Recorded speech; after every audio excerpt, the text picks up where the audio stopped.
So, trots sê, ek kan alles op my eie doen, nederigheid sê, ek kan alles doen deur Christus wat my krag gee. Nederigheid is nie om te kruip soos 'n wurm nie. Dis nie nederigheid nie.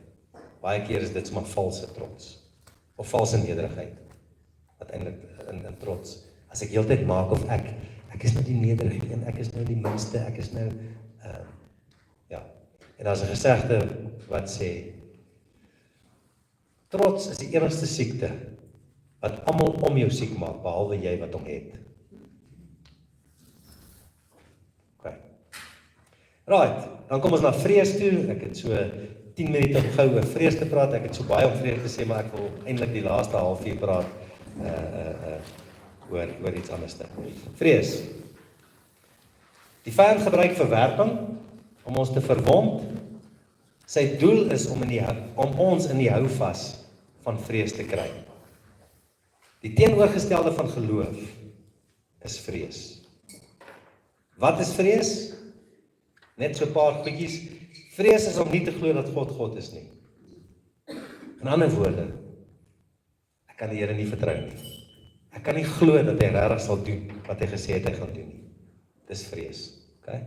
Vrees is geloof in trierad, agteruit geloof in die verkeerde kant. Vrees is geloof in die duiwel, en vrees is 'n oop deur vir die duiwel in jou lewe.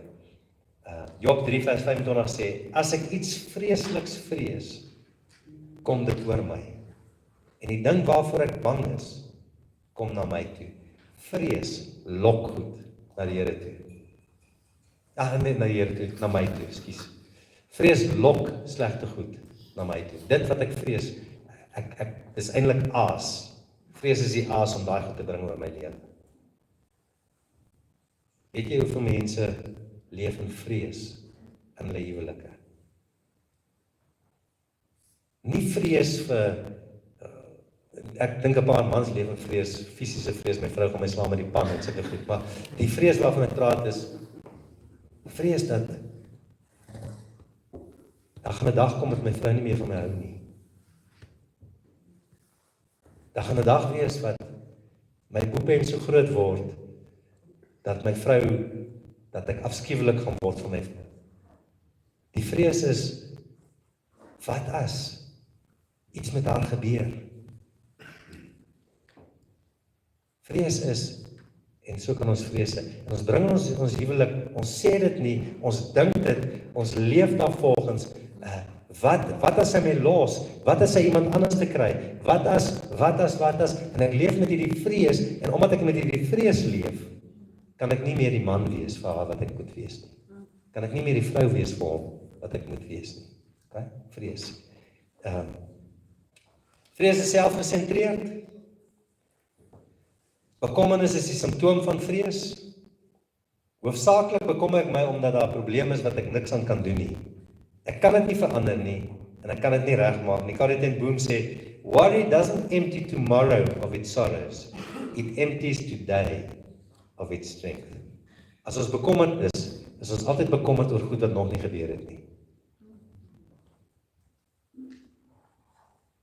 Maar dit gaan gebeur, want vrees sê, dit gaan heel waarskynlik gebeur. So dan begin ek weer terug na my bekommernis. Wat as? Okay. En ek vat hom in my huwelik in. Vrees intimideer jou. Meeste oorwinnings of nederlae is bepaal voor jy beklei.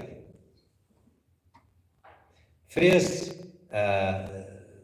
dis nummer 13 waar hulle teruggekom het, die 12 verspieders, en 10 van hulle sê, ons het ook die reuse gesien, die kinders van Enak, van die reuse afkomstig, en ons was so sprinkane in ons oë, so was ons ook in hulle oë. Dis vrees wat dit maak. Vrees maak ons lewens suur, vrees maak ons oneffektief. Vrees is sonde. Openbaring 21 vers 8, maar wat die vreesagtiges aangaan, en die ongelowiges en gruwelikes en moordenaars en oorreders en towenaars en afgodedienaars en al die leenaars. Jy gesien, hy is sommer nommer 1 op daai lys. Die vreesagtiges. Dan sê hy, hulle deel is in die poel wat brand met vuur en swavel. Dit is die tweede dood. Dit is 'n sonde om te vrees. Natuurlik is daar goeie vrees. Die goeie vrees is as daar 'n groot 5 ton trok die pad afkom Jy gaan nie voor hom inloop nie, want jy is nie bang nie. Ek sit dapper in my jy gaan nie dit doen nie. Okay, dat is 'n vrees vir 'n groot trok wat jy met jou gaan doodry. Maar die vrees wat ek van praat is die negatiewe vrees. Vrees wat vir goed wat dalk kan gebeur, of dat mense my gaan verwerp, of dat ek daai vrees. Okay. Moenie vrees nie, sê die Bybel, 2 Timoteus 1:7, want God het ons nie 'n gees van vreesagtigheid gegee nie, maar van krag, liefde en selfbeheersing. Josua 1:9 praat die Here met Josua en hy sê, het ek jou nie beveel nie. Wees sterk en volmoed. Wees nie bevrees of verskrik nie, want die Here jou God is met jou, oral waar jy heen gaan. Die gevolge van vrees in ons lewens, aggressie,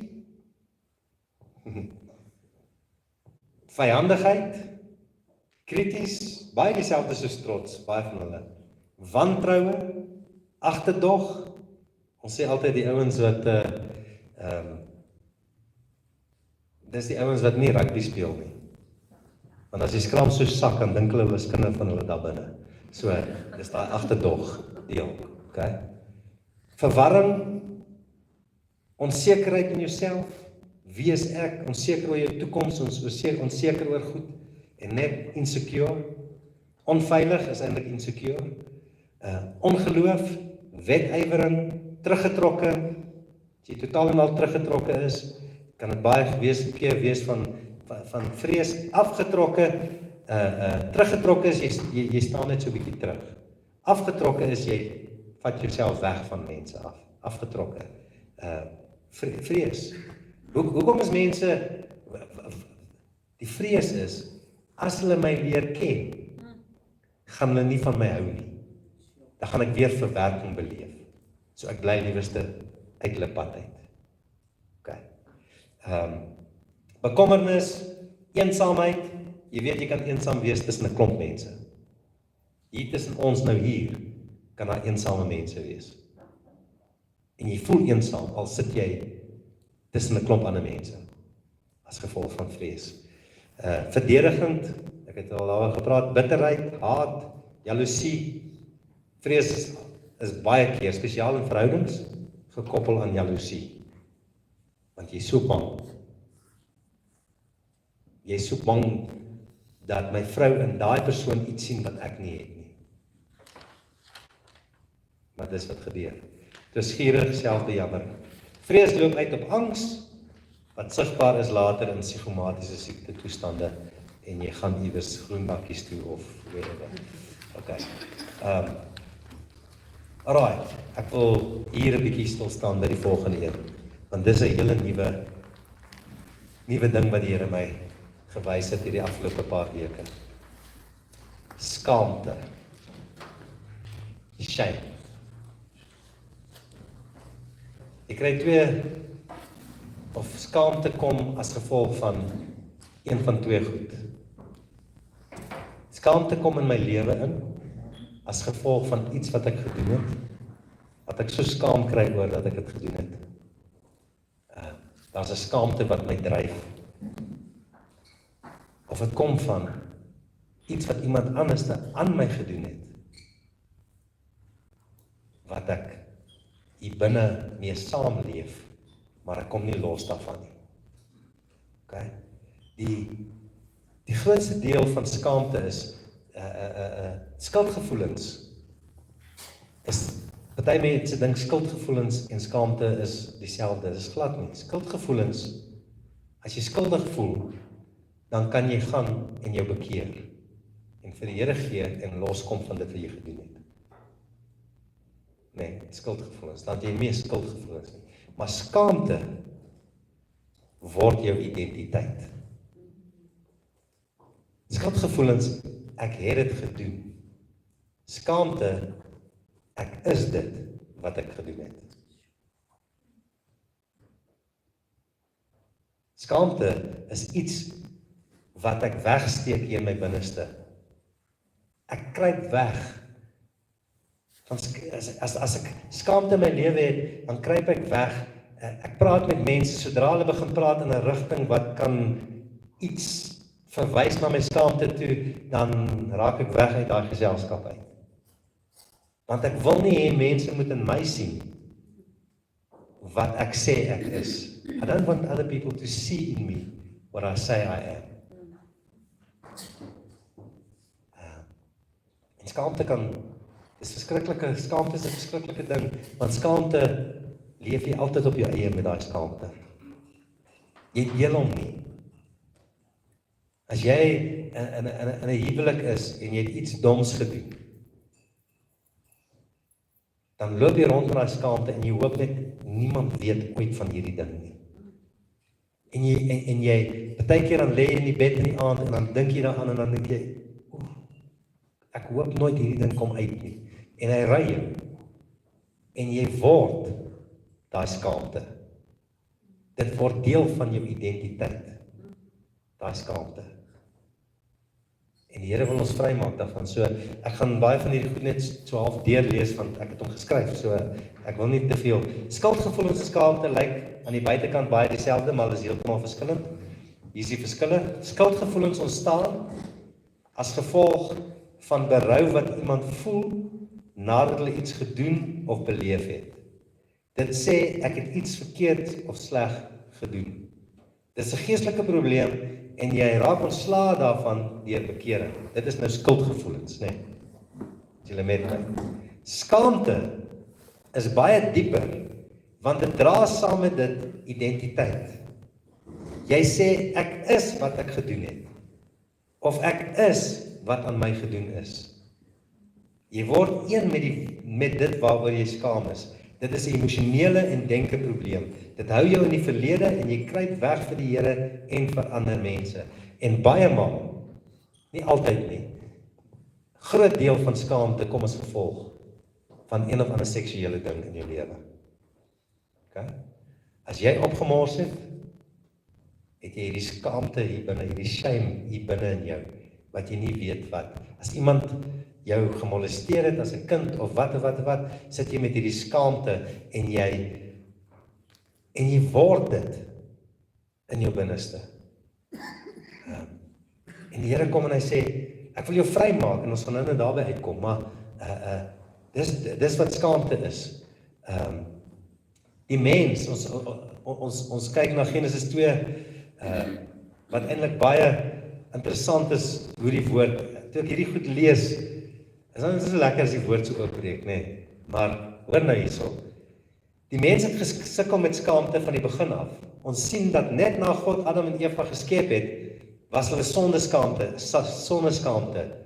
Genesis 2:25 sê, en hulle was albei naak, die mens en sy vrou. Maar hulle het hulle nie geskaam nie. In die Engels sê hy mooi, hy sê, but they did not have shame. Hulle het hulle nie geskaam nie oor hulle naaktheid. Dan lees ons in Genesis 3 vanaf vers 2. Toe sê die slang vir die vrou, ons ken nou die hele verhaal, maar ek lees hom gou-gou. Toe sê die slang vir die vrou, julle sal gewis nie sterwe nie, maar God weet dat as julle hier daarvan eet, julle oë sal oopgaan, sodat julle soos God sal wees deur goed en kwaad te ken. Toe sien die vrou dat die boom goed was om van te eet en dat hy 'n lus was vir die oë, ja, 'n boom wat 'n mens kan begeer om verstand te verkry, en sy neem van sy vrugte en eet en gee aan haar man by haar en hy het geëet. Ek het voorheen al gesê, Adam het nie eenkant gestaan terwyl die slang by Eva was nie. Adam was langs sy vrou. Want sy sê sy het geëet van die vrug en sy het gegee vir haar man wat by haar was. Okay. So Adam het nie sy rol vervul van wat God hom die autoriteit gegee om daai slang dood te maak of wat ook al. Toe gaan albei se oë oop. Dis nogal baie belangrik om dit te sien. Toe gaan albei se oë oop en hulle word gewaar dat hulle naak is en hulle het vyeblare aan mekaar gewerk en vir hulle skorte gemaak.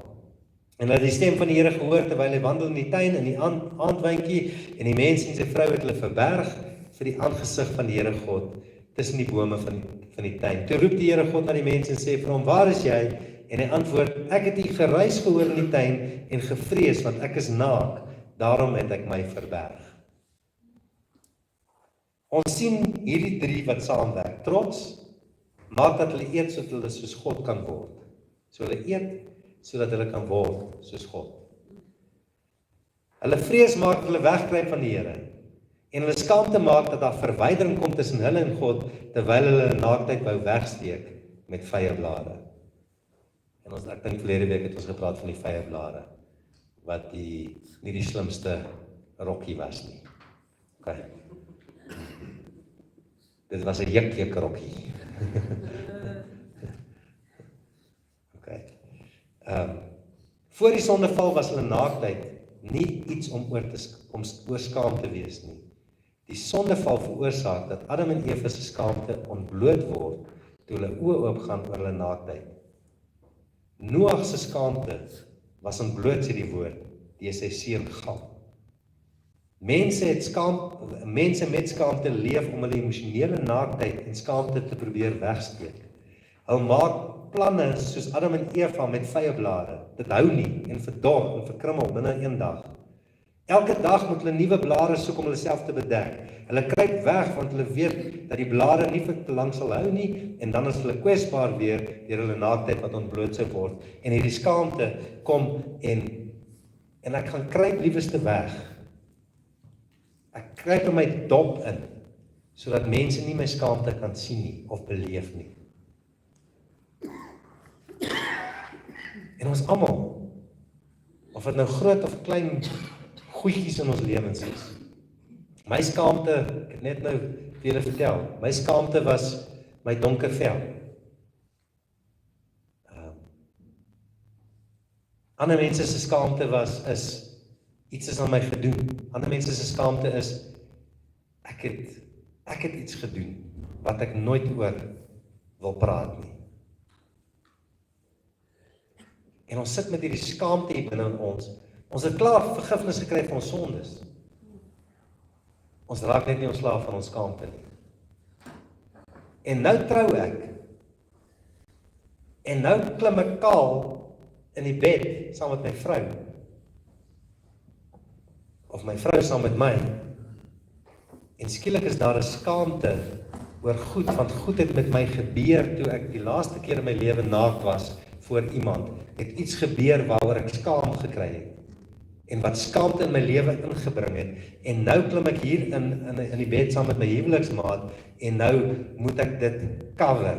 En nou moet ek maak of ek iets anders te beleef as wat ek regtig hier binne beleef, want hierdie skaamte het my identiteit geword en my identiteit maak dat ek nie goed genoeg is vir my man, nie goed genoeg is vir my vrou nie. En hier kom, julle verstaan. En dis wat skaamte in ons lewens inbring. Ons skaamte se oorsprong kom van een van twee plekke. Dit is deel van ons as gevolg van sonde wat ons gedoen het en ons is self verantwoordelik daarvoor, of dit is sonde wat aan ons gedoen is en iemand anders is verantwoordelik vir ons skaamte. Albei laat ons naak voel en ons kruip weg.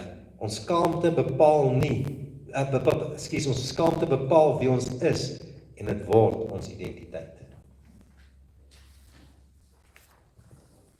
Een van die verskriklikste goed wat gebeur met ek dink dit moet een van die verskriklikste dinge wat kan gebeur met enige persoon is om verkragt te word of om gemolesteer te word. Dit is 'n verskriklike ding. En ons, as dit met jou gebeur, wat doen ons? Ons trek vyeblare oor ons skaamte. Ons probeer dit bedek. Ons bedek dit met allerhande goed. Ons bedek dit met flashy klere. Ons bedek dit met 'n gedragspatroon wat nie vir almal aanvaarbaar is nie, maar ek probeer net my skaamte bedek. Ek begin dinge doen wat my ouers na my kyk en sê, "Wie's jy?" Waar jou ma vir jou sê, "Ek dink nie jy het deur my liggaam op hierdie aarde gekom nie." En jy kan nie, en ma's en pa's kan nie verstaan wat met hulle kinders aangaan nie, en hulle kinders reageer op sekere maniere en doen goed op sekere maniere, en skaamte wat hulle toemaak. En daai skaamte leef mense mee in hulle lewens. Party van hulle lewe gaan die dag op 80 of 90 dood, dan hulle nog steeds daai goed hier in hulle binneste. Daai ooms in die hospitaal wat saam met my in die hospitaal was, oom Willem en toe oom Bert, het al twee. Ek was eintlik so bevoorreg. En hulle het seker gedink, ek kan met hierdie pastoor oop kaarte speel, want ek gaan hom nooit weer sien as hy hier uit is, nie, anyway nie. Dit is 'n surprise, want ek gaan nog vir hulle kuier, maar hulle het hulle harte oopgemaak oor hulle skaamtes. Wat ek het julle mos nou vertel van oom Willem. Toe kom sê, oom Willem, het jy nou al hierdie goed al vir jou pastoor gesê? Nee, Michael. Hulle sal my uitjaag uit die kerk uit. Skaamte, want skaamte voel, as ek hierdie goed, ek het vergifnis ontvang van die Here, maar as ek hierdie goed moet ontbloot, gaan die pastoor of die kerkmense of die heiliges my wegjaag. So ek bedek hom. En ek loop rond met hierdie skaamte in my binneste, en ons het jong mense in Frankfurt wat se lewens verwoes is deur ander jong mense in Frankfurt. Net omdat hulle op die verkeerde plek, op die verkeerde tyd is in hulle lewe, en goed gebeur met hulle, en dan loop hulle vir die res van die lewe, hulle trou, dan kan hulle nie ontslae raak van pornografie, tot hulle vrou uitvind, en as hulle vrou uitvind, het hulle moeilikheid, want dan wil sy nou nie meer liefie wees vir jou nie. Want as jy by my slaap, dan dink jy seker aan daai vrouens wat jy gekyk het op die video, whatever. En skielik, en intussen is hierdie ou so vasgevang in hierdie goed, en wat kom ons as Christene en ons sê, verander hier. Verander jou denke, verander jou emosies, verander jou keuses wat jy maak, verander wat jy doen, en ek probeer, en mense probeer, en ons stop hierdie ding, en 2 maande later, dan is ons weer in hom, en ons stop hierdie ding, en dan 2 maande later is ons weer daar. Ek weet, ek sit met mense daagliks. En hulle kom na my toe, want ek is nie hulle dominee nie. Want hulle kan nie na hulle dominee toe kom, en ek hoop, ons mense voel nooit so oor my nie, maar hulle kan nie na hulle dominee toe kom nie, want as my dominee weet wat ek gedoen het, of as die dominee weet waarmee ek sukkel, Sondag gaan hy vir my preek. En Sondag gaan hy vir my sê hoe sondige mens is ek, en hoe swak en sleg en wat ek is. En intussen het dit niks te doen met my siel, alles te doen met my siel, maar niks te doen met die oorsprong uit my siel uit nie. Die oorsprong kom uit verwerping, vernedering, wat plaasgevind het in my lewe, en ek dra hierdie skaamte met my. Of net die ander kant. Miskien was ek net aan die ander kant. Miskien het ek 'n dogtertjie gemolesteer, of 'n seentjie, of wat ook al. Miskien het ek 'n verkeerde ding gedoen. Miskien, en nou kom ek tot bekering, en nou kom ek by die Here, en die Here vergewe my. Maar Here, mag ek nooit daai persoon weer raakloop nie. Want as ek hulle raakloop, Here, gaan al hierdie skaamte ontbloot. Wat as hulle voor my sê, jy? En my vrou staan by my, en hulle sê, jy. Hoor julle? En weer eens, ons sit met soveel mense wat sukkel met hierdie goed.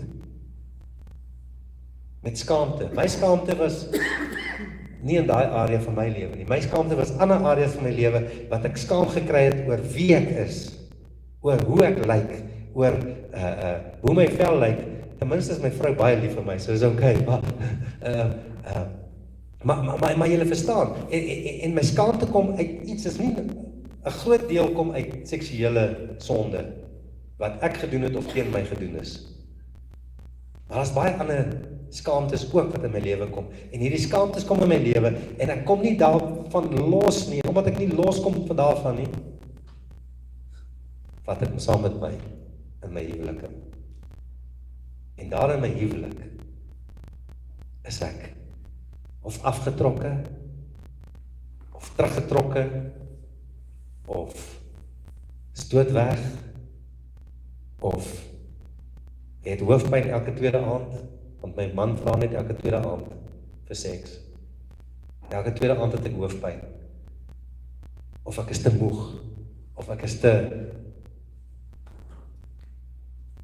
En ek is nie 'n seksuoloog nie, maar ek moet seksuologiese berading gee partykeer met mense wat voor my sit.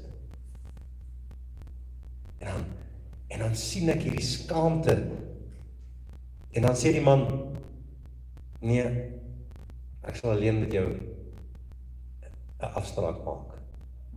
En dan is hy alleen by my kom sit, en hy ontbloot sy hart, en ek kyk vir hom, nie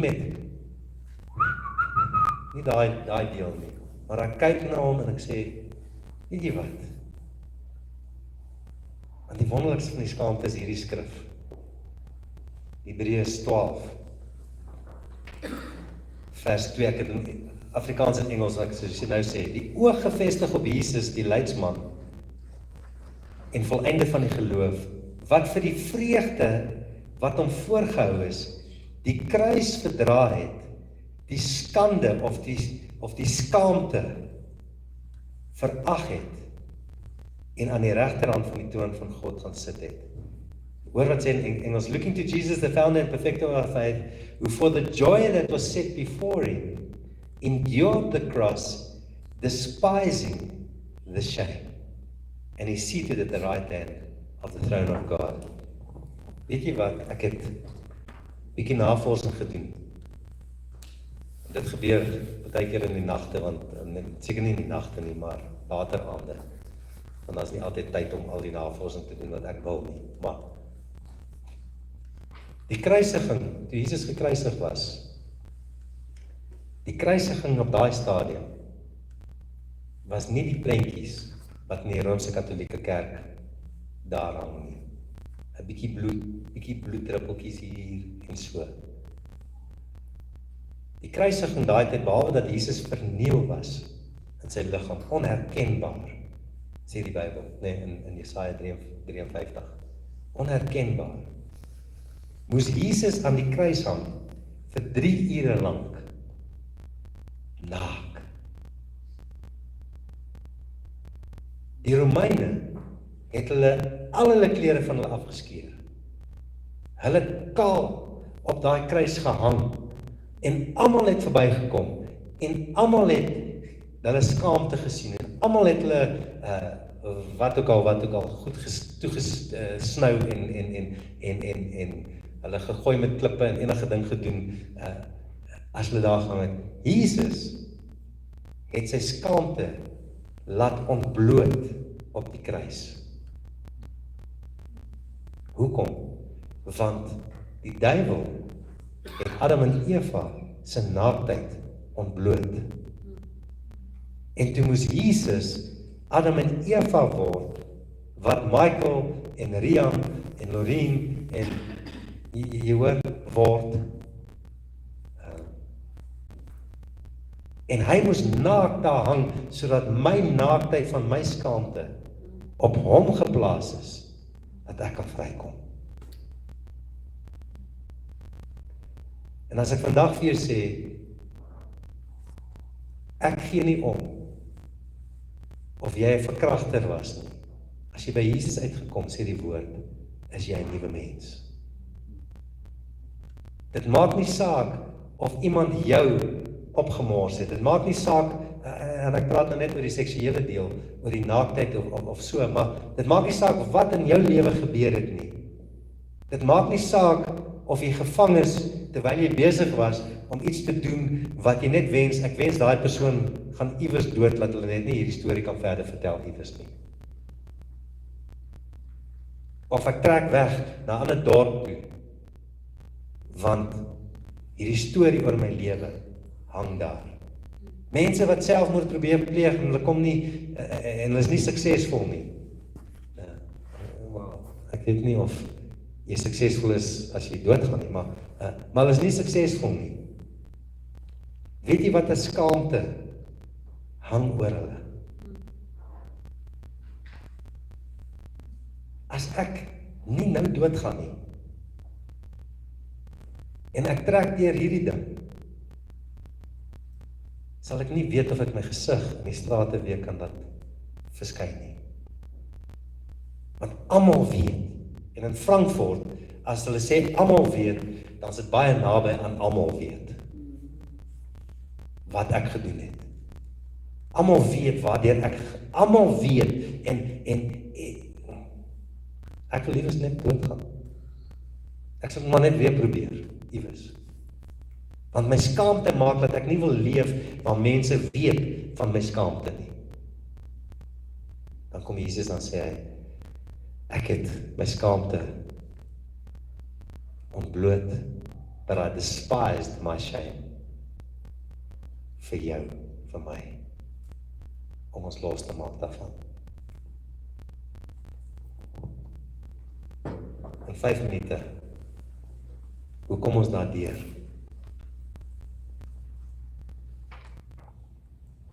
Jy moet weet wie jy is. As jy nie weet wie jy is nie, het jy 'n ander identiteit. Dan het jy die identiteit gevat van wat al hierdie goed in jou lewe wat gebeur het, jou identiteit gegee het. My identiteit kom nie uit my verlede uit nie. As my identiteit uit my verlede uitgekom het, sou ek nie my stories vertel wat in my lewe gebeur nie. Myne is simpel stories, teenoor baie van julle stories wat baie erger of ernstiger is. My identiteit is vasgemaak in wie Christus is. Dis hoekom Paulus is nie daar nie. Paulus sê, ek is gekruisig, ek leef nie meer nie, maar Christus leef nou in my. My identiteit het verander, van Michael is die baas, na Christus is nou die Here. My identiteit is nou vasgemaak in wie hy is. So, as ek vir jou die vraag vra, en ek het nie tyd om julle die vraag te vra, en ek wens ek het, ek het julle genoeg kans gegee om te praat, en julle praat niks nie, so nou gaan ek aan. As iemand jou die vraag vra, wie is jy?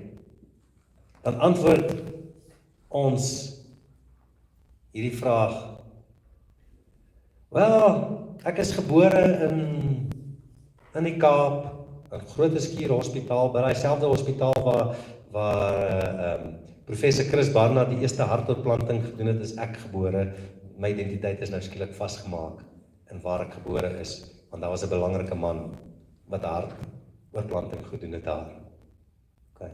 En ek was gebore in Grote Skuur, net just by the way. Maar en ek kom daar uit en ek was by daai skool.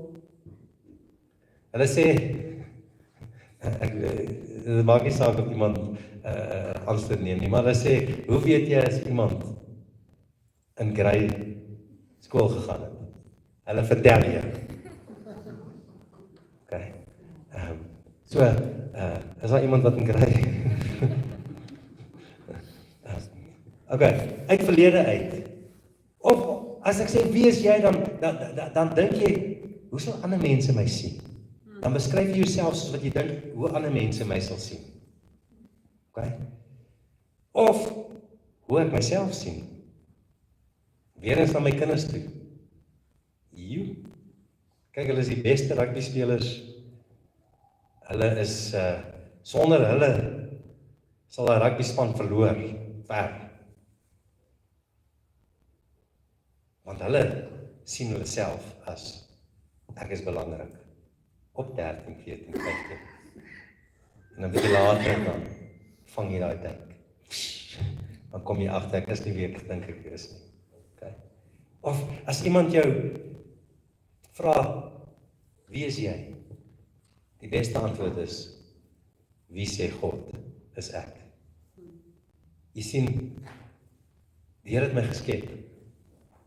Ek moes hierdie goed deurwerk.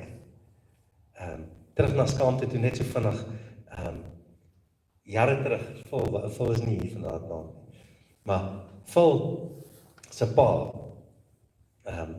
die plaas is nog daar, maar nou is daar huis, daar was niks nie, daar was net die rivier. En ek gaan daar op hulle plaas eendag om te gaan afsonder daar by die rivier. Ek het nou nie gedinge gaan hierdie julle vertel, maar dit vertel ek julle my skaamtes. Maar dit is nie skaamtes eintlik nie. En terwyl ek daar is, daar's niemand nie, net 'n paar beeste daar om my. En ek klim af tot by die rivier en die Here sê vir my, trek uit. En ek trek my klere uit, maar ek los my onnie aan, want ek wil, en die Here sê vir my, trek uit.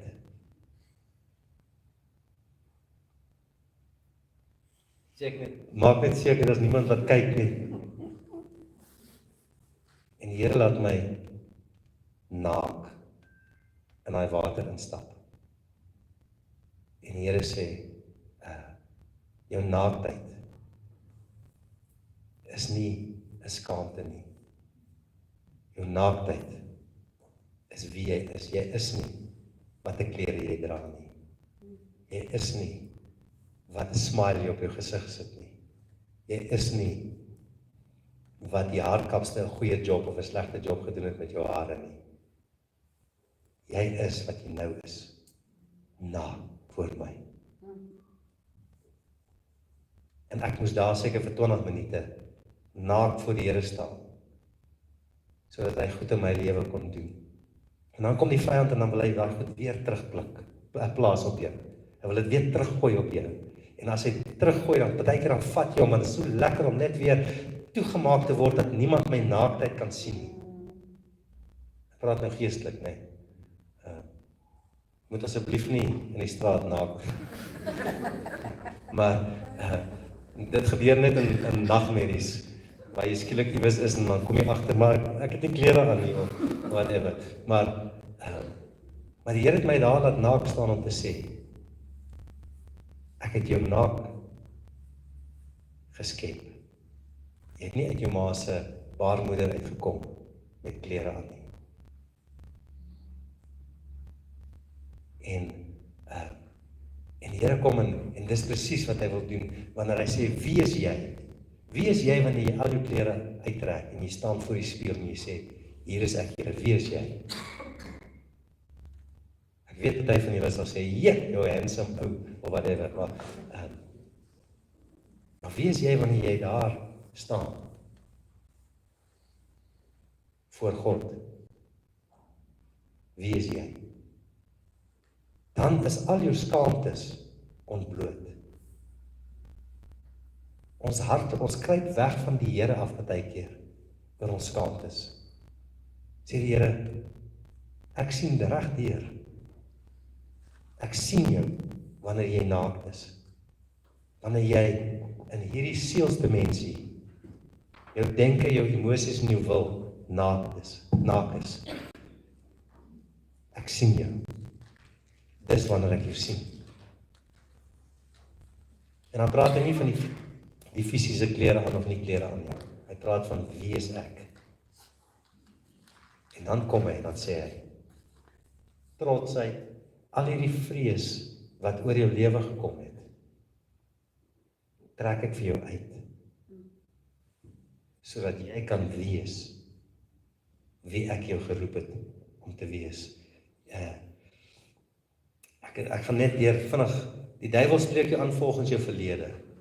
Wat gebeur het in jou verlede? God spreek jou aan volgens jou bestemming. Wat hy beplan het vir jou lewe.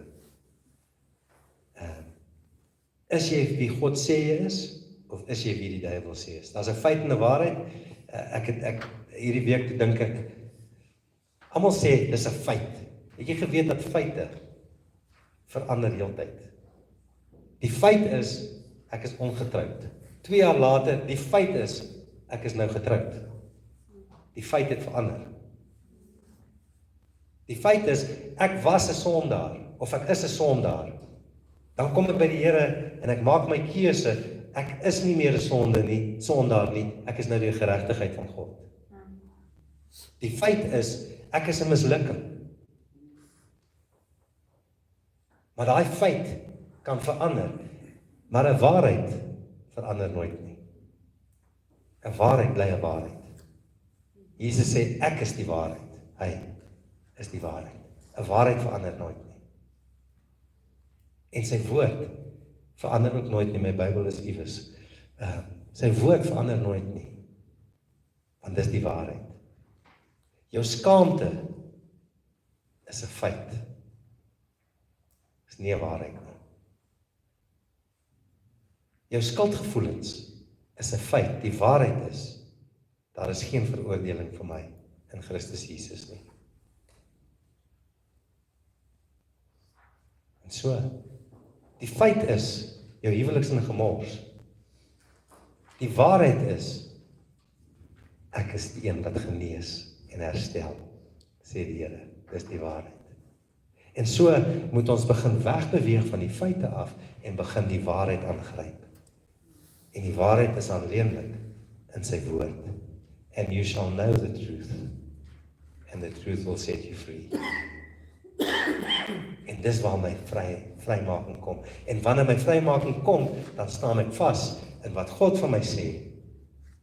En ek moes baie keer, ek het nadat die Here op 24-jarige ouderdom my hierdie goed begin wys in my lewe en my begin uitsorteer het ek gedink ek is okay, en toe kom ek in die bediening in en toe kry ek verwerping. Ek beleef verwerping. Ek beleef mense, ek het julle al die stories vertel waar ek in Jakobsdal was, in die aanddienste, die pastoor se vrou, senior pastoor se vrou het vir een of ander rede niks van my gehou nie. So ek het in die ek het die aanddienste gepreek en die senior pastor het die oggenddiens gepreek. So die aanddienste, dan het hulle lekker worship, lekker op en wakker, sang en worship en dan wanneer dit my beurt is om vorentoe te kom, dan staan daai tannie op met al haar kinders. Dan draai sy op, dan stap sy af, maar amper so 'n show. Ek sal jou wys, ek sal nie luister na wat jy sê nie. Stap uit. En dan kom al daai verwerping weer terug. Dan kom hy goed van terug en dan kom die Here en dan sê hy, jy is nie wat jy sien nie.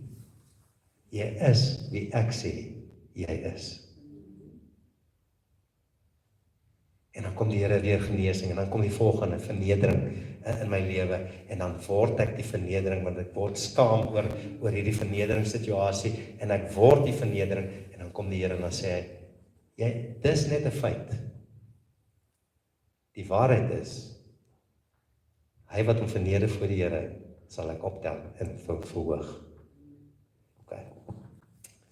Daar is baie goed wat ek wil sê, maar hierdie kan julle net weer lees.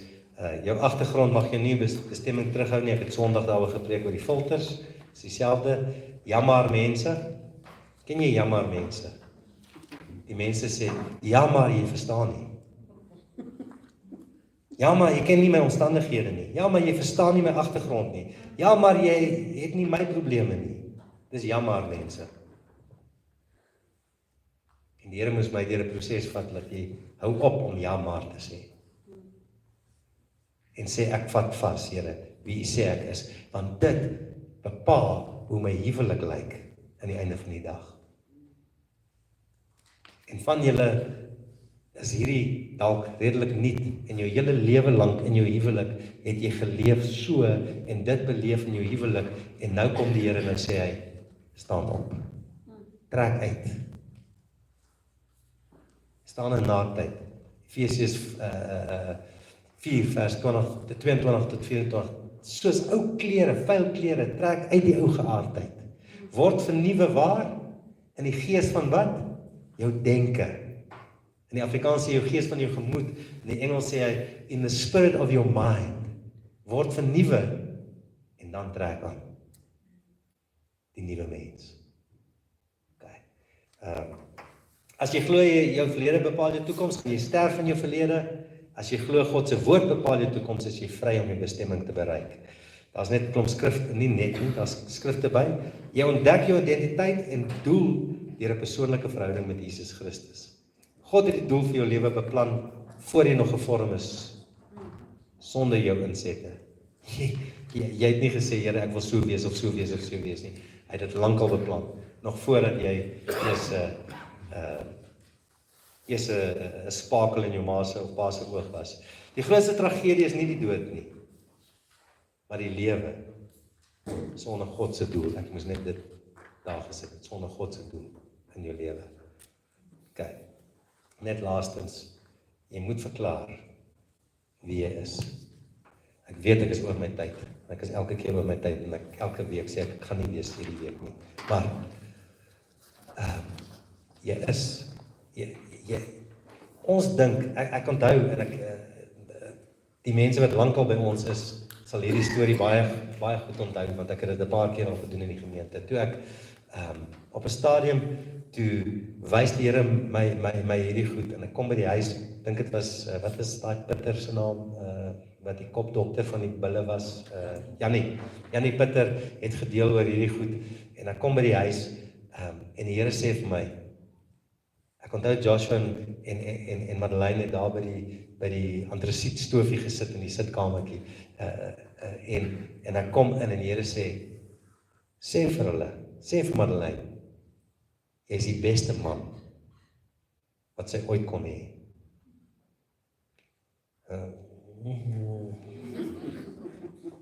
Ek weet mos, ek is nie so wonderlik nie. En dan sê jy vir Joshua, ek is die beste pa wat jy ooit kon hê. En ek sê vir die Here, maar dis 'n bietjie arrogant. Weet jy wat sê die Here vir my? Hy sê vir my, dis arrogant om nie met my saam te stem nie. Ek is die beste man vir my vrou. Daar is nie 'n ander man wat beter sou wees vir my vrou nie, want God het my gekies om met haar te trou, want die Here het geweet, ek sal die beste een wees vir haar. Met al my skaamtes, met al my trots, met al my vrese, met al my goed, sal ek die beste wees, en as ek verstaan dat ek die beste man vir haar is, sal hy my maak om die beste man te wees. Dis nie positive thinking goed nie. Dis God se woord verklaar. En vir Joshua, ek is die beste pa wat jy ooit kon hê. Dis nie arrogant nie. Want daar is geen ander pa wat die Here gekies het om sy pa te wees, om die beste pa vir hom te wees nie. En daai Sondag, toe kerk toe, hier in Frankfurt, hier. En ek staan daar bo en die Here sê vir my, sê vir hierdie gemeente. En ek sê toe wat die Here sê.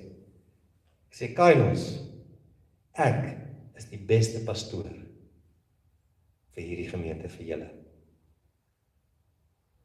En ek dog almal gaan so, weet jy wat maak ons mense? Hulle begin hande klap. En toe hulle begin hande klap, toe sê die Here, jy sien nie wat ek sien nie. En toe sê ek vir die gemeente, en julle, en ek sê dit is maar vir julle ook, julle is die beste studente. Julle is die beste gemeente. Julle is die beste gemeente vir my.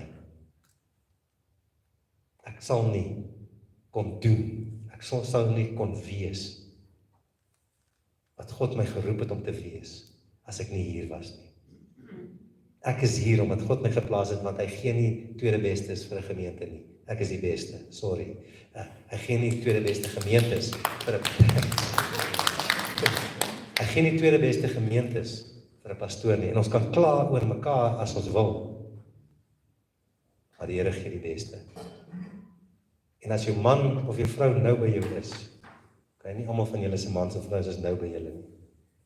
Hoor julle twee ook daarso? Ja, okay. Kyk, draai om na jou vrou toe.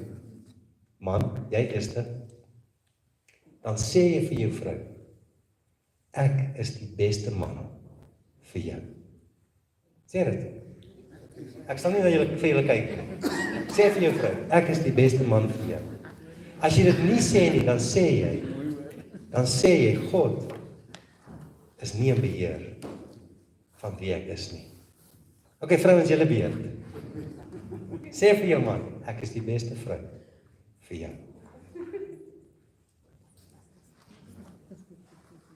Julle sê so saggies, niemand hoor eers nie, hoor. Okay, as julle huis toe gaan en julle voor hulle in die bed klim, trek sommer al julle klere uit, dan kan julle naak voor mekaar staan en sê, jy's die beste een.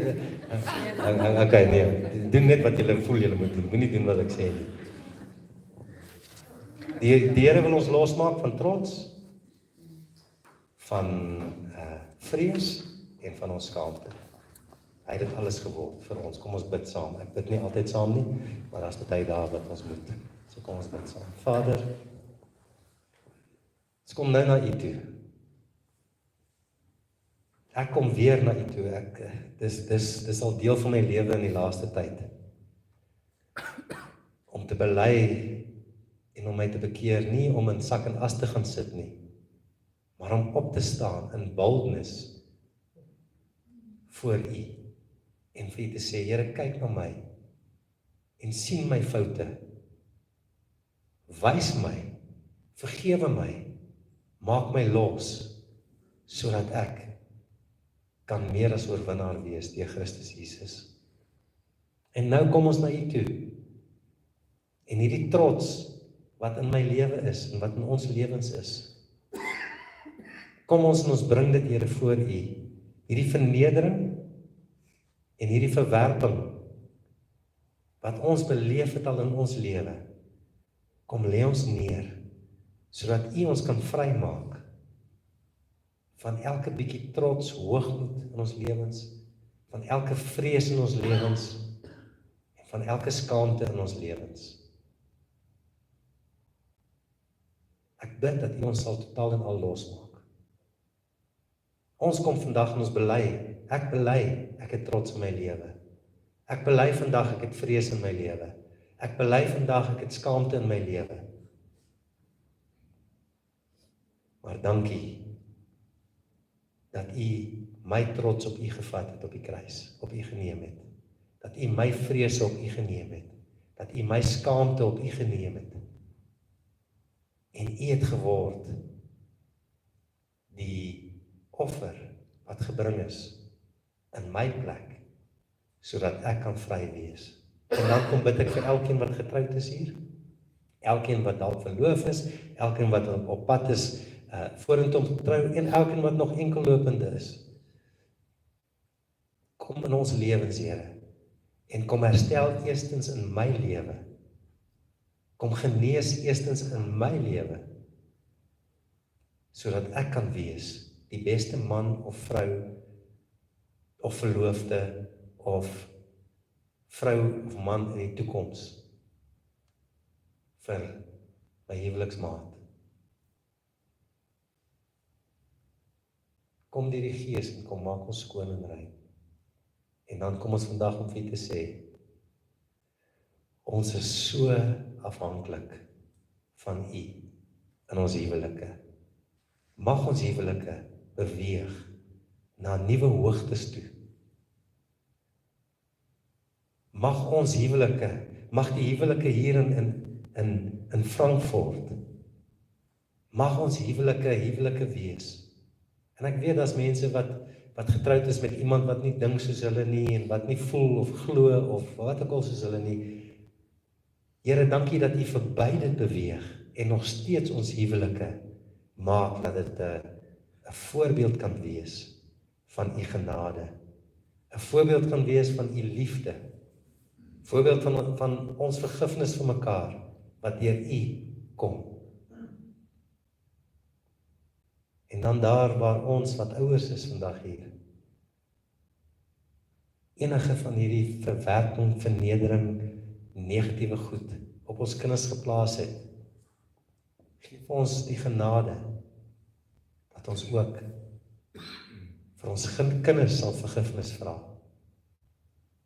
en dat U herstel sal kom bring in ons huisgesinne en waar ons ook al is. So dankie vir wat U doen vanaand ook.